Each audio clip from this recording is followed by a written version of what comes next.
welcome once again to Brain Candy Podcast, episode 842. I didn't know I was joining the evening news, but you did the tap with their notes, like this is the news or talk show, and I should have known. Susie Meister. I'm Susie Meister, bringing you the news. Welcome I'm to Sarah the show. with the weather. Well, welcome to the show. How are you, Sarah? I am hot once again because, guys, it's not good news, funny. bad news. Yeah. Good news. Good news, bad news. The company that was supposed to fix my AC never responded. They ordered all the parts, or the warranty company did. They never picked up the phone. So I had to get a new company out here. And then new company comes out and these guys are like, yeah, we can fix it. Yeah. And so they spent 2 hours fixing it. And they did. And then they left. And then it stopped working again. And so it's not really fixed. They're like, oh, we sprayed some like the WD-40 on the fan. And this reminds me of when I had an English bulldog who was basically untrainable, as so many English bulldogs can be. And I hired this like military... Champ, scout, coach. Good memory. Yeah. I hired this like military dog trainer, like police dog trainer guy. He was like the best of the best. And he quit after one day. Oh my God. I love that story. Quit. Lost cause. And that's how your air conditioner My is. air conditioning is coach. It's like an English bulldog. Yeah. The guy was like, honestly, I've never worked on a horizontal, like one that went this direction. They don't make these. I'm like, it's like a time machine. It is a time machine. Yeah. I'm so sorry. Like, we need a new. So I was like thinking that it was going to work. And then he even said, he's like, holy crap, it is hot up here. He went and got his portable fan. That does not help, And sir. I was like, I know. Now try doing it under lights. What if you just stood there and used your like manual fan on him? I did set up the box fan for him. He was very, very nice. I'm sure he was. He was so nice and so knowledgeable. And shout out to air conditioner repairmen. Shout out to air conditioner repairman. Were you jealous at all of my ZZ Top experience? Absolutely. I want to know so much about what they were like. I can't believe that they are still 50 years like hanging in there. She's still got legs. If you use it, you lose it. But if you keep using it, you will not lose it. I know. So tell me. Amazing. And I feel like I've been replaced by your new best friend, Jeff. Jim. Of course. I was close. I mean, we sat down and... Yeah, tell the story. Well, Jim and his friends started filing into the row, and I just looked at Adam and I'm like, oh, here we go. It's as if they were cosplaying as ZZ Top. I couldn't have asked for more. Yeah. Jim has a brother who also has the beard, and he had a shirt on that said like something like, I can't hear you over this, how great my beard is, or something like that. They were high as kites. They stunk of marijuana. It was amazing.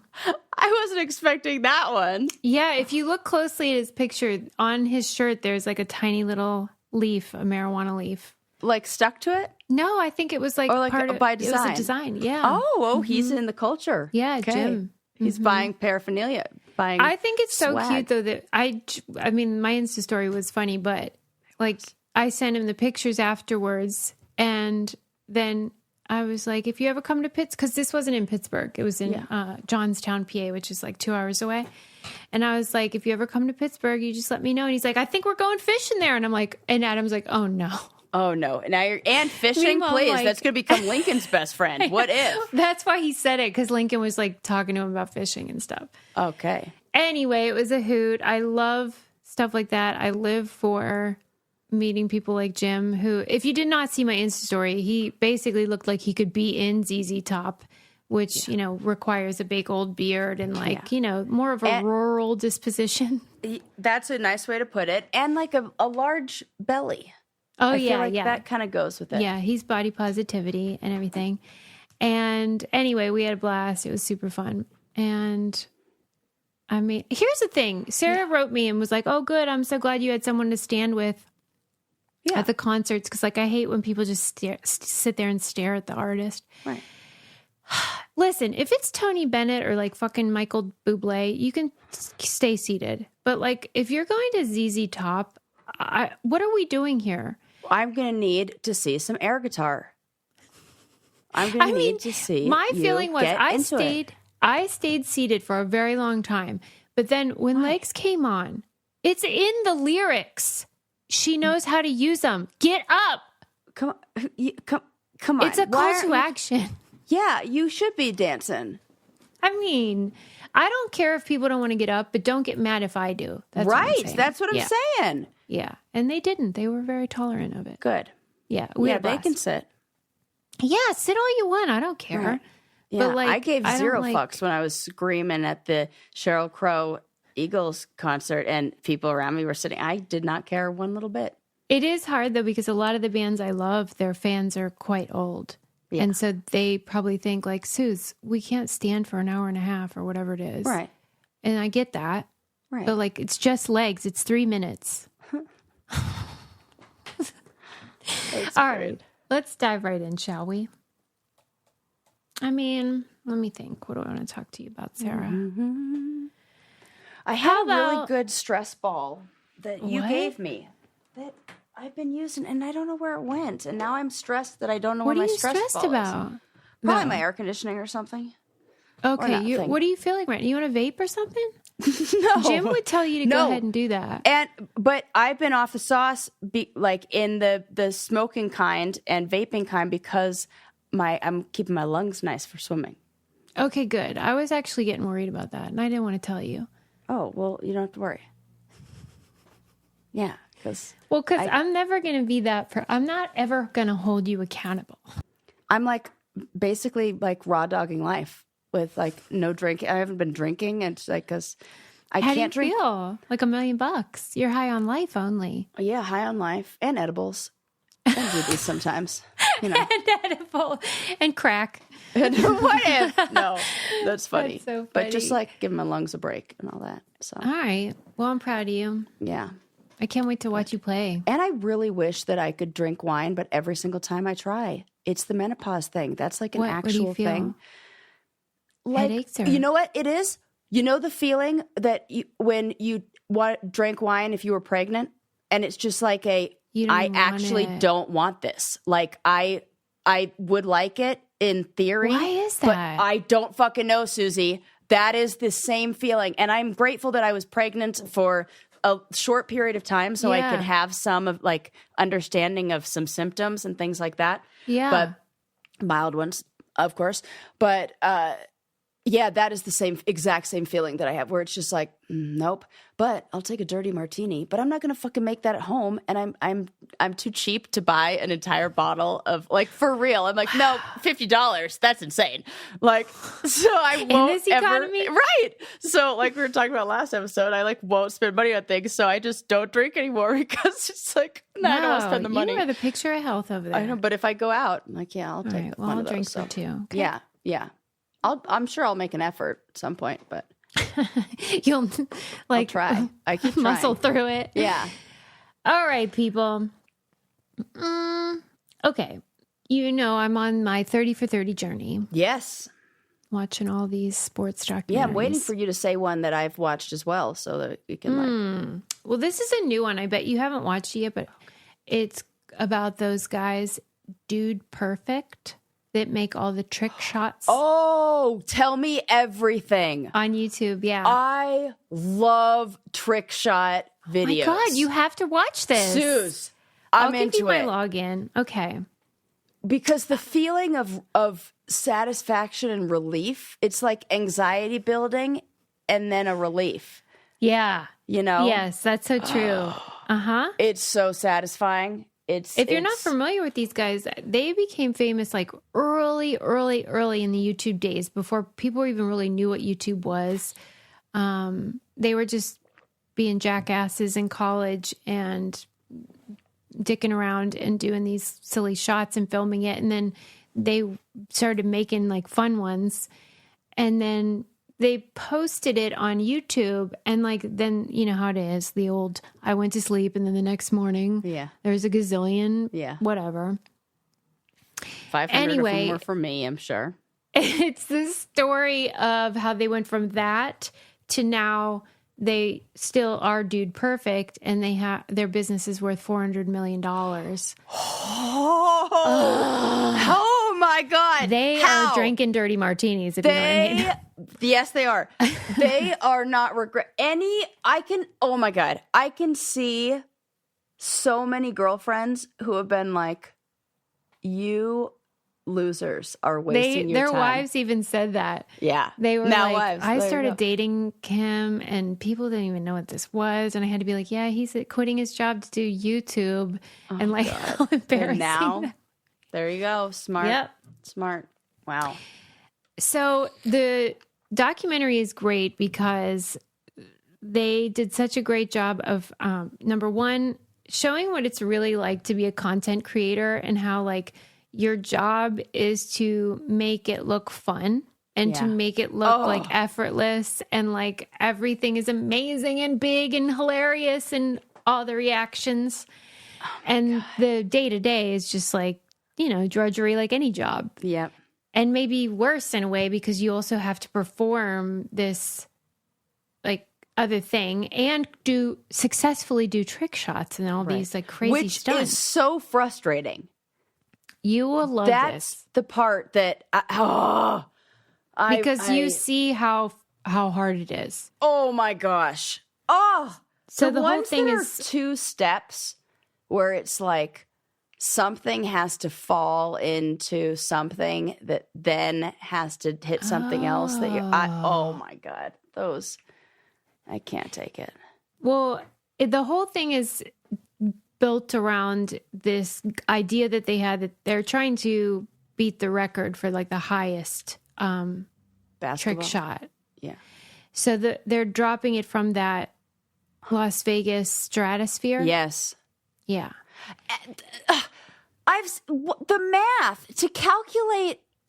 It really is a lesson in physics. Like, yeah, that's true. There's so much you have to take into consideration at those heights. How do they do it? Do they just start from one place and then make adjustments? Yeah.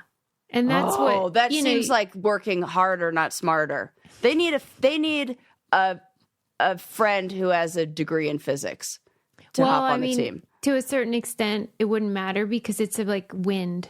Like in a lot of it was just the wind. And the wind varies in any moment. I guess that's and true. So like, and at different heights. But in the end, at the end of the thing, they had done it more than 1,000 times. From the basketball throwing it off this thing. God, think about that, please. Yeah. Okay, questions. Actually, my brain needs to do some adjusting. It's multiple basketballs. I was like, they gotta catch the ball, bring it up. Run it back They out. don't have to do that. Because on a smaller scale, they maybe would. This is, how many basketballs are they starting with? They didn't say, but they did have a supply. And then I'm sure someone brings them all back up. And they gotta fetch all the, because I would imagine. there's fetching. Multiple trips. Oh my God, I'm exhausted thinking about that. So they make it clear how much goes into something like that then you watch on YouTube and it's just like 5 seconds of like, and I was telling Adam, everyone watches stuff like that through their own lens. So I'm always like, how do they do that? Not the trick shot, but the business part. How did they go from just jackasses doing silly things like monkeying around to a $400 million business and like properly running this huge company with all this like infrastructure and editors and employees and human resources and blah, blah, blah, blah, blah. I'm like, I don't know how you get there. Yeah. And so I watched like a third or half of the thing before it became clear to me how they do that, which is that one of them, the main guy, Ty, he has a dad And they've always got a dad. There's always a GD dad. Always. There's always a dad. Oh, yeah. And the dad's like, oh, yeah, I used to work in tech. Because basically, like, once they went viral that first time, any of the rest of us are just like, that was fun. Right. But Ty's dad knows, even in whatever year that was, 2010, 2008, like what YouTube is going to be, how you harness to monetize this. it, how to find, and all you need is, and if you are breaking into the industry early like that, you become a template in a way for. Come on, and like good for them, but I just it's like that. Most people don't have a dad like that, and you know what? This is what I really loved about the book Hey Girl that we read, that talked about women and people in the multi-level marketing and what's the other word that they're calling it now? Network marketing business. That the people you see on stage with the, Gucci shoes and the fancy car, somebody's probably had that before, had that, used that to get where they are, and that to go from rich to richer, whatever, Well, and like, then you think of someone like Oprah, who, to her credit, had none of that. Right. Had nothing. Yeah. But she went on that darn date with Roger Ebert.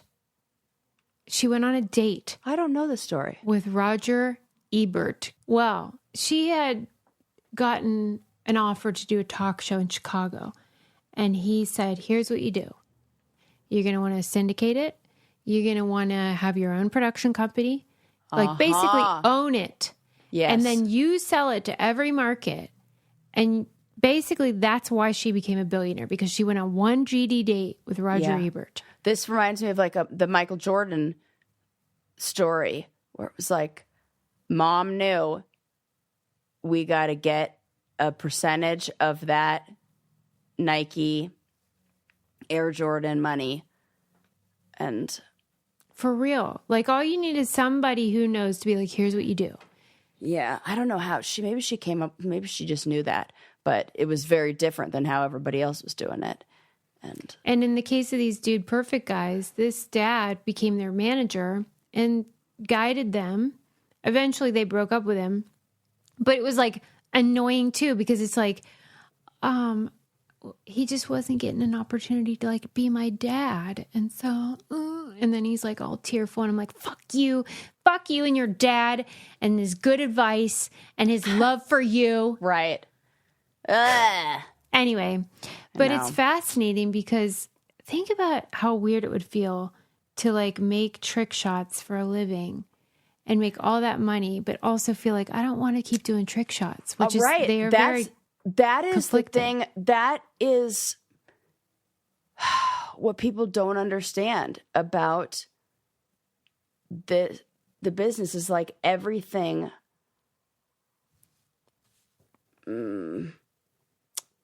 It's not about doing something you love. It's about doing something that's meaningful and rewarding in a way. And however you measure that, or you do it to then finance a life where you're doing something meaningful and rewarding, or it leads to like resenting the work that you do. Mm-hmm. And even if it was fun in the beginning.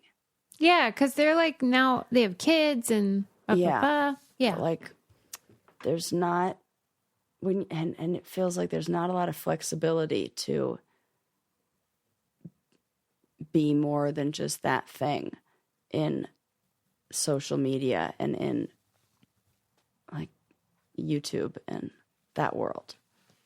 I'll tell you what world I want to live in, and that's a world that has mosh bars. Delicious world and well-fueled world. Delicious world. I mean, they're the real deal. So satisfying, so delicious. I love that they support women's health and research of women's health. Ashwagandha, lion's mane, collagen, omega-3s, and yumminess. Yeah. Those are the ingredients. Yummy. The perfect amount of crunch and chewy. Yeah, how they do You that. know? They always like a throw good in brownie. a crunch factor. And I need like something that's got some like crunch in it. You know what I mean? It's so good. Yeah. I just love having something to take on the go. We take it anytime we travel, anytime we go on a little road trip, anytime we go fishing, because you just throw them in your bag and then you're all set. There's so much competition in this space, and I just feel like, what are you people eating? I have seen the crumbs everywhere from your nasty bars. Yep. And you can do better. And you should do it with Mosh. If you want to find ways to give back to others and fuel your body and your brain, Mosh bars are the perfect choice for you. Head to moshlife.com/braincandy to save 20% off plus free shipping on either the bestsellers trial pack or the new plant-based trial pack. That's 20% off plus free shipping on either the bestsellers or plant-based trial pack at moshlife.com/braincandy. Thank you, Mosh, for sponsoring this episode. I think that a lot of these jobs that people look at and like, I want to be a YouTuber or whatever, is people don't have the even anything in the public eye. Being on reality television, being a podcaster, like people think it just because you are recognizable or you are doing something that everybody's watching or have 60 million views that you are making a bunch of money, and it is not the case. Even if you are, I was thinking about this recently with that Chapel Roan, who's, blowing up in the music space. Yes. And she had done TikToks recently, sort of like calling her obsessive fans out for like being weird and maybe stalking her, being inappropriate when she's like out in public. Yeah. And there's always that contingent of people who feel like she's not being grateful. Or like, hey, you should like worship your fans because we made you and all that. And I just, first of all, I agree with her. I do too. Second of all, I find it delicious when like Gen Z like has to have like a trauma off about it because she's like doing the Gen Z thing of like boundaries. Like, you stop it. I'm a person. Stop demanding too much. And then they're like, why aren't you grateful? It's like, who's going to therapy speak the most? Yeah. I mean, I love watching that unfold. Yeah, I do but too. It is ridiculous that people feel, as somebody who is an obsessive fan of very many people. Yes. The idea that you think have written letters. Oh my God. I've done a lot of things. Right. Especially inside my mind. But I will not ever like cross that line and follow someone or whatever all these kids are doing. I don't know what they're doing, but like, because my end game is I want to be your best friend or your girlfriend or whatever. Yeah. Like, I don't want a picture of you in a bathroom stall. Right. I want to make out or something. Do you think that people just, that fandom is, I just want to be close to that person? I just want to, or it's like, I want to take the picture and then tell people for that? I think that's it. I think that might be it too. That is, because I forget if it was her or I think it may have been a different pop artist who said, stop filming my shows. Yeah. And the fans revolted. Because if you can't film at a concert, people feel like it's not worth going. That's insane which is to me. Bonkers. That's crazy. I think we have it so backwards.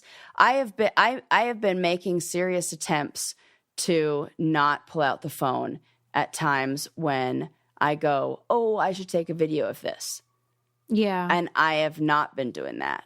And like, I think that it can be balanced and you can get great memories with pictures or something. But like what I told you, what happened to Taylor Swift, where someone just held their phone the whole show. Yeah.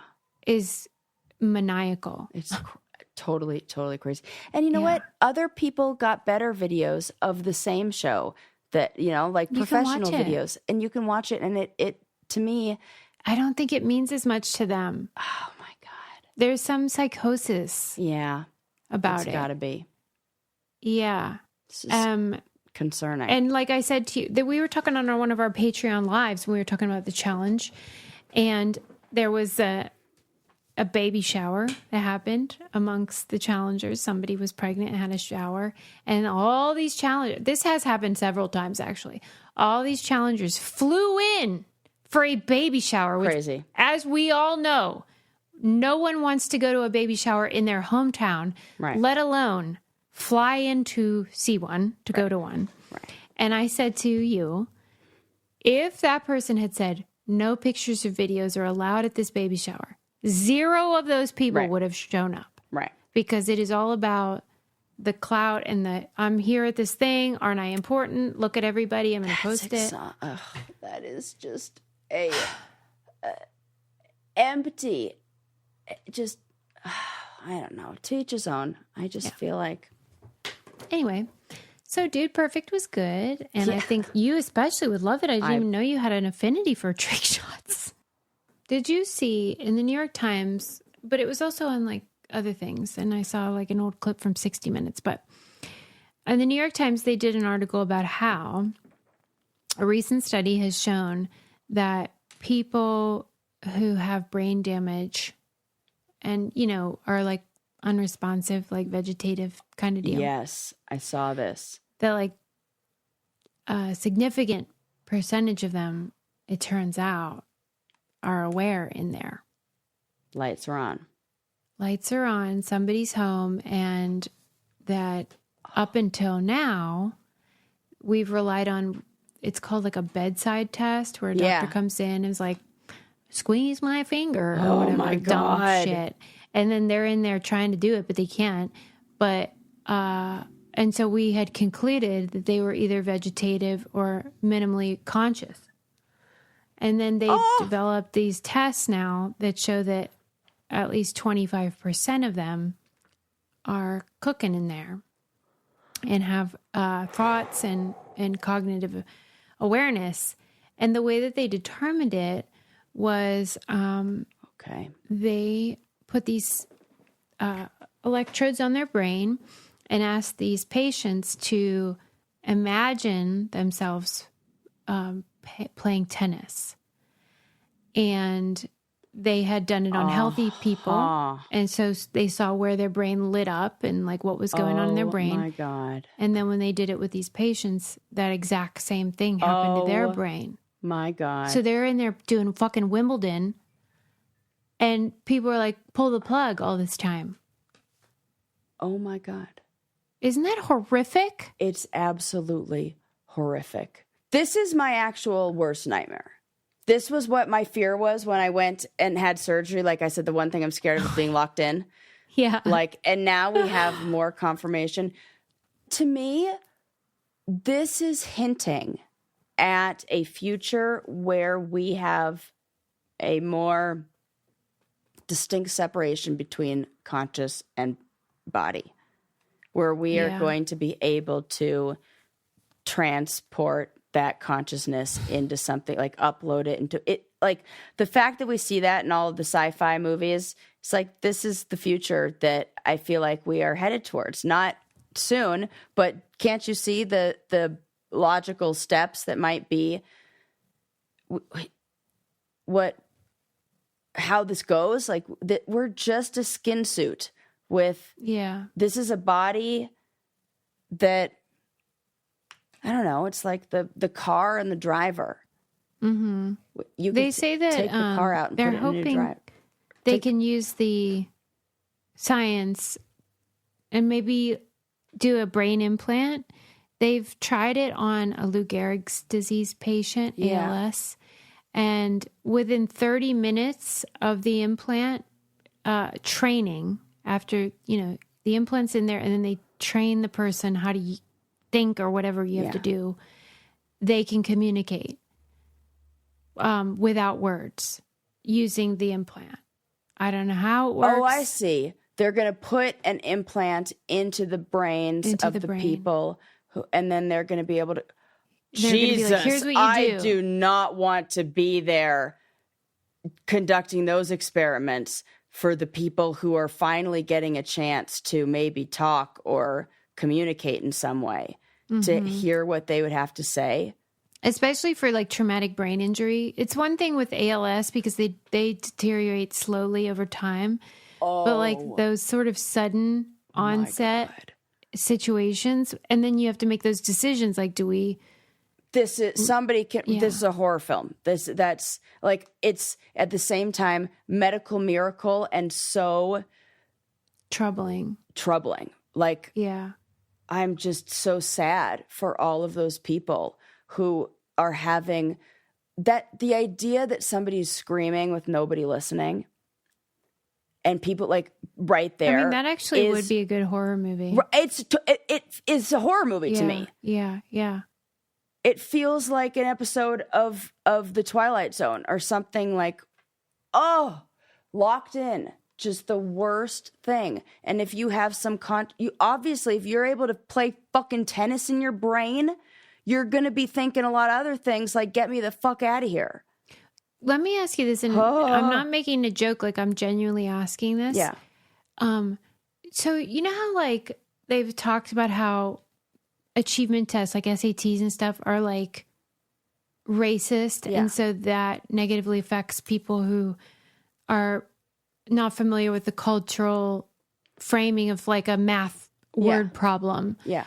I don't mean to be silly, but I don't know how to play tennis. And like, do you think it would matter, like if you've played it or not? That is a very good question. I don't think you're being silly with that. Think about what we talked about in the last episode about how you wouldn't be able to identify an object if you couldn't see it and touch it. So like, what if that part of my brain didn't light up? But I think like, like you want to be able to have questions asked in there, like they're saying. Yeah, I want them to think about that and do like other sports for like different people. Totally. Like run through a few different, basketball, have a few options, do a puzzle in your mind, read baseball. Something in your mind, you know? Yeah. But what I think you will have and why it would light up is that you may not have the physical muscle memory of that, but maybe you have the concept of tennis, that like playing tennis. That's I hope like that's the ball. enough. I think actually, sure, I don't fucking know now that I say that out loud, because it would be like the different parts of your brain that would be activating, like your. I wonder. Yeah, they should just check with everybody. Please. Like, have you? And then also like, have some you know, options. there's some people who don't have like pictures in their brain. Yep. What if they just like don't register because they don't have that? Okay, I'm just saying, like, work out the kinks. Don't like send people to the old. Well, I think maybe we're in phase 1, maybe, or maybe. Yeah, it's exciting though. Yeah, real exciting. Now, I'll tell you what else is exciting. Yeah. Tell me. Nurture Life meals. What's your favorite? Your kids. Have you eaten them all? Any? I've eaten them all. Yeah. We've eaten them, and I love them all. We got a corn dog that I'm still thinking about. Corn dog. Did you get a corn dog? Was a sleeper. I did not think it was going to be. Well, maybe you don't love corn dogs. I don't. This is like usually. The tennis thing. It was great. It was a loved sleeper. it. I see what you're saying. Yeah, okay. like it wasn't. I didn't think. And the other one that surprised me were the dumplings. There's like edamame and dumplings. Yes. I was like, these will be for kids. People, do you know how These are crappy delicious. most kids' meals are? Yeah, These are rockin'. Macaroni and kids love them cheese. too. Not just me and Sarah. I had chicken parm last night. And it was the cheesiest thing. I should have taken a picture. I have regrets. That's but I adorable. was like, this is so cheesy. Listen, supposedly it's for 10 months to 10 years. That's lies. We break rules over here. It is lies. 10 months, 10 years at heart. They're fresh meals, snacks. They're delicious, nutritious, and fully cooked. Yeah. So they're ready to serve in freaking 1 minute. Put that in front of your kid. Shut them up. Yeah. Wait, that's just me? Or me. I'm like, I don't have any energy. I can't do anything. I'm tired. I should just go get fast food. Nope. Sarah, eat this. Eat it. It's so good. Babies and kids, allergy friendly. You are going to love these. They're raising the standard for children's food, I'm saying. It's about time that a flexible meal subscription existed for babies and kids. head to nurturelife.com and use code BRAINCANDY for 55% off your first order. That's right, 55% off. That's their best deal, by the way. Once again, that's nurturelife.com for 55% off. Make sure you use our promo code BRAINCANDY so they know we sent you. For real, like, they don't normally give that much. I was like, come on, give me a solid here. Oh, I wanted to talk to you about, do you remember in the news recently that whole thing about the Blind Side movie and like the family? Yeah, this the rings white a family. bell. Mm-hmm. Well, did you see the movie Blind Yes, Side? I sure did. Okay. Well, the real life guy, whose name I'm forgetting, the big black football player. Yeah. Who's like a gentle giant, whatever. Oher, that's his last name. He is suing the white family that's depicted in the film. Yes. Okay. So I knew that he was suing. I knew that he was suing them, but he hadn't spoken to the media until recently. In the New York Times, he did an interview. And I am fascinated. Oh, tell me. Well, okay. So if you didn't see the movie, it's this white family in Tennessee, really, really rich. They made their money in the fast food franchise business. Okay. They had Taco Bells and KFCs and stuff. The dad recently sold them all for like, I think it was $300 million or something. Oh, more money than God. Yeah. Anyway, they're Christian, they evangelical. Of course. And I don't remember how they got like sort of introduced to this kid, but he was high risk. He's one of 11 kids. His mom was a drug addict, and very talented in football, and also like humongous. So he was like built for it. Yeah, he's like the guy. He's going to play pro ball. So they end up taking him into their house and giving him food, giving him shelter, taking care of him. They bought him a car. And if you rely on the movie, which is based on a book, they basically were his savior, his white saviors. Oh, yeah. And appropriate then term. he got into the NFL. He played 8 seasons. He won a Super Bowl. He's now married and has 5 kids of his own.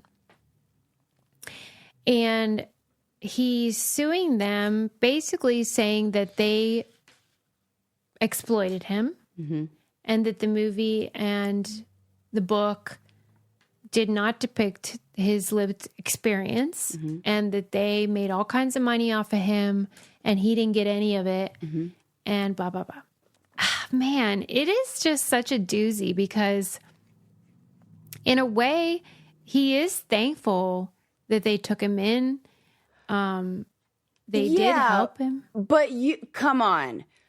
That is the same bullshit that we hear from, MTV and all those, like, they can be a little bit right. Like, they can have done the right thing and also done the wrong thing. 2 things can be true.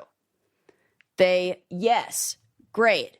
You were very magnanimous. It's very nice to take in somebody into your home, ever. Yes. That is a very generous thing to do. Yes. But the fact that that's where the generosity ended, and then when it became like, we can get something at profit off of this, nope.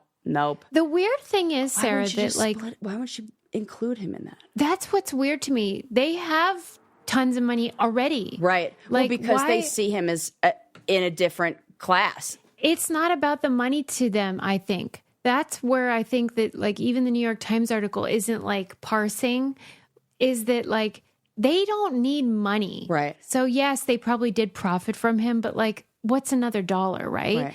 I think that they liked how it made them look. It made them look like this sort of, like, Jesus-like. Yeah. We take in, do you give him water? Do you give him food? Like the parables in the Bible. and that they're sort of exploiting the symbol of this sort of poor Black Yes. soul. Yeah. Absolutely. It's not just gross. about the money. Right. It's not. It's about their image. It's about how people see them. And it's about I how think they can. that they did not even put him in the same class and in the like what he has access to or should have access to, maybe as far as like also having his name on the book or getting credit or the rights to all of that. You're right, Sarah. And so they see them as in some like we are The whole book Yep. and the whole movie was through their eyes. They asked him in the interview, did you ever speak to the... Okay, so the author of the book, I happen to enjoy his writing. Michael Lewis wrote Going Infinite, but he also wrote Flash Boys, The Big Short. Oh. Like, he's I really love good. The Big Short. And he's really good at creating a narrative out of like a news thing. Yeah. And like making you see like, oh, he's like flipping the script. Yeah, yeah, and like, yeah. I get it. Like he's really good at that. But when that's your thing, it means he's probably like a little fast and loose with facts sometimes. Yeah. And so when they interviewed him, oh God, he was just like, well, yeah, well, that's what their family told me. I mean, they told me that he was like basically illiterate, and because like the book and the movie portray him as like pretty stupid. Right. I do remember And that. like practically unable to read, doesn't know how to play football. Meanwhile, like in the movie, they portray it as the little kid in the family teaches the big Black kid how to play football. Yeah. When really he was already ranked like number 1 in the country at that time. No. Yeah. And I so don't like that. he's one of these people that's like, what? That's what they said. No. Well, you got to fact check, That's Michael. lazy. And so like he was also very good friends with this family. The author, like it's all just like it's basically sense. propaganda. Yes. And then the Oher, if that's how you say it, the football player, went along with it, he says, because like he had just entered the NFL when this happened. Right. And he was like, I'm just going to do my own thing. And he was not invited And to he the did. premiere. Right. You didn't see any of him. Yeah. Like, right. Like he was just sort of like embarrassed. He said it made him look stupid. oh my God. It's really bothering me that they kind of... Exploited him. Because why? They could easily just be like, okay, let's settle out of court. Like, what can we give you? Right. We love you. Because that's what they're all saying in the press. It's like, we love you just like we did when you were 16. Like, okay, we'll give him some money then. Right. And he goes, this isn't about money. I have millions of dollars too. Right. I played in the NFL for 8 seasons. I'm Right. good. This is about something else. It is. And I'm totally on his side. The grossest part was that the author of the book, Michael Lewis, has said on multiple occasions that he thinks this is from CTE. No. He's like, no, well, that we is have to like consider straight up that. victim. Nope. And you know what? How gross is that? Does not make you file lawsuit. No. CTE is impulse control, and CTE is damage to... Because he's like, it's aggression. No, this is aggression. that is the most channeled aggression. That's not... No. I hate Listen that. how- That is so... That's actually an it's ignorant so statement. disgusting. Yeah. What a dummy for saying This that. is what in the book, this is how the author describes Michael Oher's mom, who, is the one who had the 11 kids. Yeah.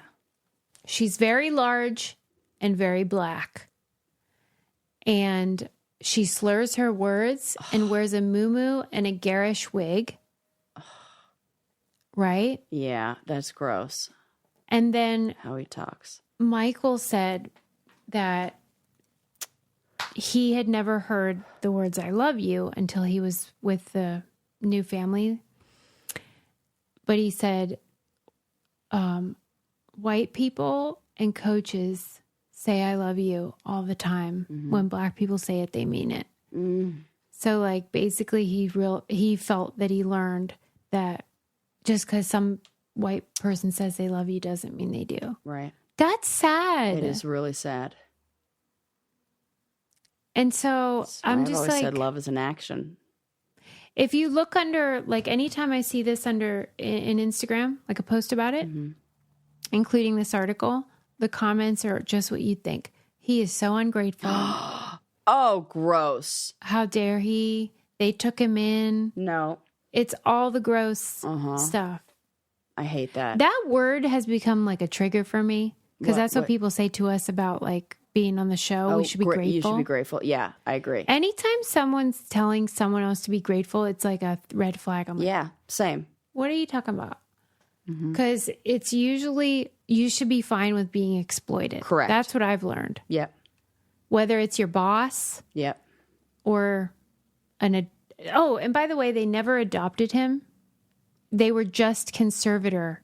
Even though he has no mental or physical disabilities whatsoever, they were granted a 2-decade-long conservatorship. Oh, shit. That is not, no. The judge Now that I got rid of really it was don't. like, I've never seen. I really don't trust their motives. That was, they knew he was number one and they, oh no, sue. I'm so mad. Sue him. Yeah. Sue him. So, okay, last thing then. Our editor, Andrea, sent us this email. It was like, this needs to be on Brain Candy if it hasn't been already. And it's about these mussels, 8 mussels, the food / animal. Yeah. / who barnacle like living thingy. being. Yeah. That basically control the water supply in Poland. Tell me how this works. It's genius. I love it so much. I'm like, we should all be doing this. Okay. So evidently the way that Poland's water supply works, they have these 8 mussels who they put like hot glue or something, like these electrodes or whatever. Let me read the actual facts. Hold on. But that's fun how you say it. Oh, no, it is. It says sensors hot glued to their shells. Okay, that's exactly what it is. Yeah. So they hot glue these sensors to them, and then they can monitor when the shells in the water close up. And you know how mussels are. Like when they're closed, you don't eat them, right? Right? Those are rotten. And the reason that they close up is if they're very intolerant of pollutants. This is fascinating. I see where we're going with this. Okay. Yes. Yep. So they're relying on these mussels to alert the water workers of when there's some sort of contamination problem. And so like if one shell closes, they get an alarm goes off. Yeah. And they're like, oh, okay, he's just napping for real. I swear to God, it said that in the article. Like sometimes, it's just tired. I'm imagining those little oysters from the baby oysters from Alice in Wonderland. Oh, Alice in Wonderland. Yeah, and then they get eaten. But they were so cute when they were little babies. They're just like that. Yeah. And if 4 or more mussels shut, then automatically the water gets turned off for everybody in the water supply. Water is over, people, because we got a problem. Yes, if one does it, they check and make sure it's not sleeping. But if it's 4 or more, they're like, we got a problem. And each of these mussels is on duty for 3 months. Then they retire. Stop they get replaced. Stop it. I don't know why it's so cute. I am anthropomorphizing all of them in my mind. They have little briefcases. I don't know how they would hold them, but it is the cutest thing. So they retire, and it sounds really sweet, and it is, but the part of the reason that they have to retire them after 3 months is because mussels are very adaptable, and they can adapt to contaminants, and they have to bring in freshies to make sure everything's good. But basically, these 8 hot glue censored mussels are protecting the entire country of Poland. So funny. They're just like 8 of them who are on rotation. Working like dogs. This is what we need. This is the future. The future is working. Science and natural. Yes. Yeah. We have to figure out how, because this already happens in the natural world. We see animal symbiotic relationships in so many different species. The fig tree and the wasp and the little fishies and the animals that have the barnacles on them and the sea lice and the things that eat the sea lice. It's like a whole thing.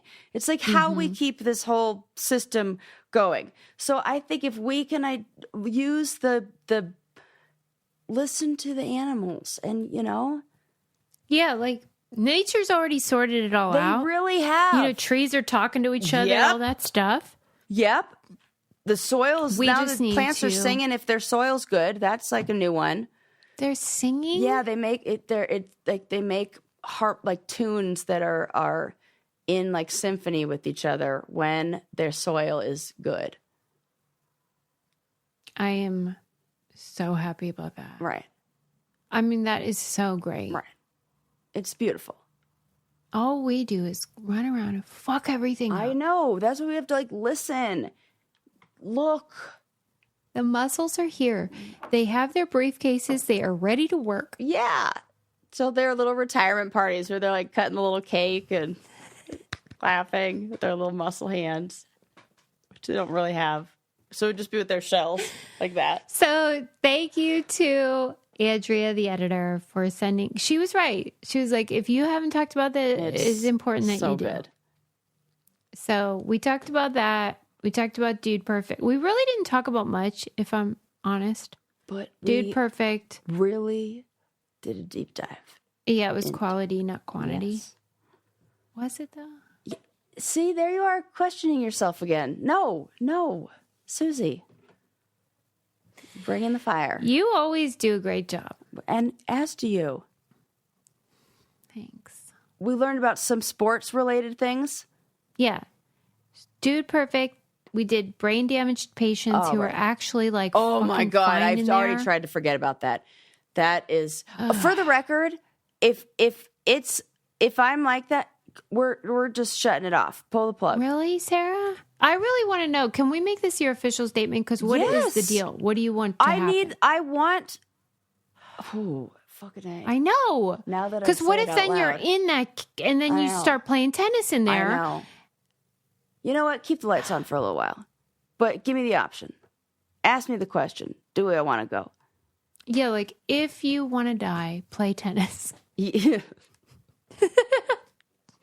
But if then you what want if to live, it's like play a white pickleball. Elephant thing where then as soon as you say tennis, that lights up. You can't do. You have to say the positive one or it's not like don't think of pink elephants. You have to say think of blue monkeys. Okay. You have to think of the different thing. I don't think they can check that on the brain I feel scan. like if they have other options other than tennis. I got to be honest. I'm not going to ever pull a plug on you. Yeah, I probably wouldn't do that too either. It's just it's really hard. Yeah. I don't mean to make light of it because if anyone's been in that situation, my God. Yeah. It's a nightmare. I don't think it should be put on the person. I think, you know what? It is though. But now I don't think we need it to be that way. If we have their conscious mind, that maybe we can ask people. And I think this shows that we need a future where what is it called? Euthanasia. But there's a word for it. It's something. It's like a word for gentle, but not gentle. It's compassionate. Compassionate euthanasia. Thank you. What is my word? My brain is not picking words out right today. We've been through a lot. With my air conditioner? Yes. Yeah. Actually, yes. It's getting sweaty. And we also talked about the blind side. Yeah. White people, listen. Come on. I mean, you got all that money and you're not going to just settle with this poor fool. I mean, give him what he wants. Come on. And then move on. Yeah. Stop talking about it. Gross. Weirdo. Yeah. And the Mussels of Poland. Shout out to them. Thank you for keeping the waters clean. Or not. Thanks for using our codes, everybody. Sarah needs a new AC. Yeah, clearly. It's broken. See you next time. Bye.